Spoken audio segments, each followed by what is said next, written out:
Good morning, distinguished guest speakers and conference participants, colleagues and friends. On behalf of my colleagues, I warmly welcome you to the International Conference on Wellbeing, organized by our School of Arts and Social Sciences, or SASS. And this conference will examine the concept of well-being. To our overseas participants, great to have you in Singapore and to SIM University or UniSIM. Already your presence here immediately adds to our well-being, sense of well-being.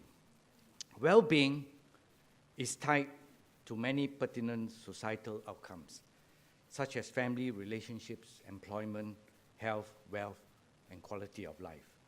This concept has been well studied in academic circles for many years, I believe.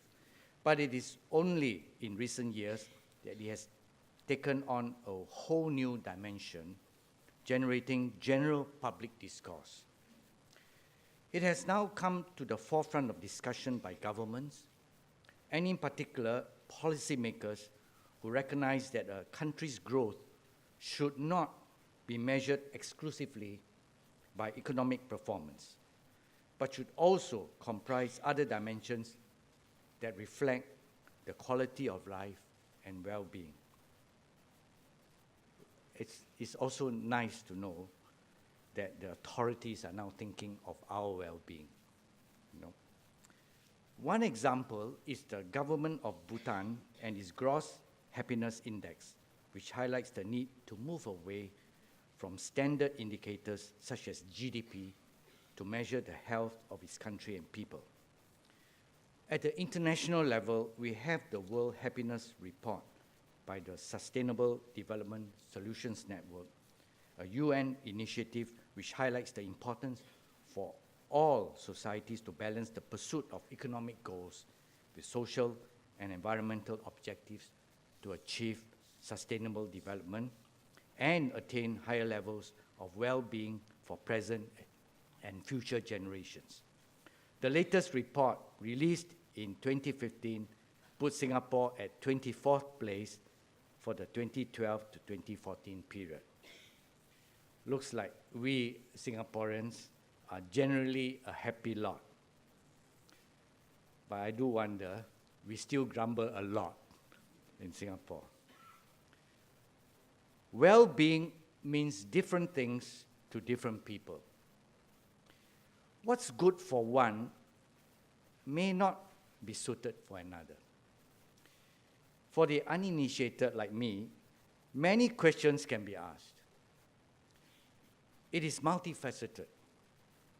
Can it be readily quantified? Which factors matter more? At which time? In what circumstance? How much of it is cultural? What is perception and what is reality? Who is to judge? Is it useful to compare across individuals and social groups, or of better use as an indicator of progress in a single group or an individual on a longitudinal basis? How will providing better well-being in one group cause a deterioration in another's? Is it all right to have a low state of well-being, such as when caused by stressful hard work at early age, in order to provide for a better state of well-being in future? It will be interesting to get more understanding of these and other common questions in your deliberations. SASS has identified well-being, especially with a focus on Singapore, as an important area of research. In 2014, it had organized a symposium that focused on research in the area of well-being, with a particular reference to Singapore. The one-day symposium brought together experts from academia, industry, and the healthcare and government sectors, who address issues of what well-being entails and why it matters to Singapore. This year, SASS has widened the conversation. Today's International Conference on Well-being focuses on the theme of national accounts of happiness and social development. And I'm so glad that we have a group of academics and practitioners well-versed with this issue. We have very good speakers from overseas, and I'm so glad that you're here, and we welcome you especially. Given the continuous importance and emphasis on well-being, it is timely and a privilege for us to have Professor Ed Diner, founder of the field of subjective well-being, as a keynote speaker at the conference. Thank you.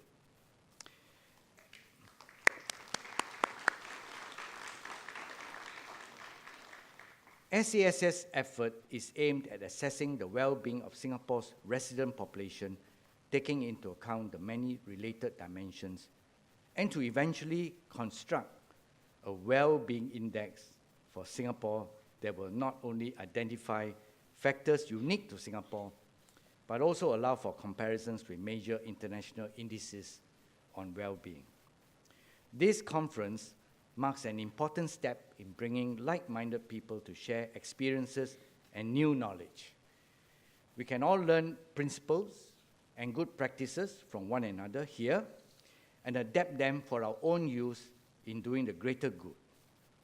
From this conference, we hope that the latest findings from across the world can be translated into practices and policies that will help to improve the well-being of people in Singapore and around the world. As we do more in this area at UNISIM, I look forward to enlarging collaboration with the public and private sectors, both local and overseas, including those of you in the audience today, to further research in this area, as our findings do have implications on economic and social policies well into the future. Let me conclude by wishing all of you a fruitful and exciting experience. And I have to apologize, I cannot stay for the conference. I am due to fly off to Taiwan in a few hours' time to deliver a keynote there. And this is the Singapore stress, you know. We can have nice housing, good jobs, good pay, good food, but we have plenty of stress as well. Not very good for my well-being, but probably it won't make a difference to you. So I just wish you a very, very fruitful set of discussions today. Thank you very much.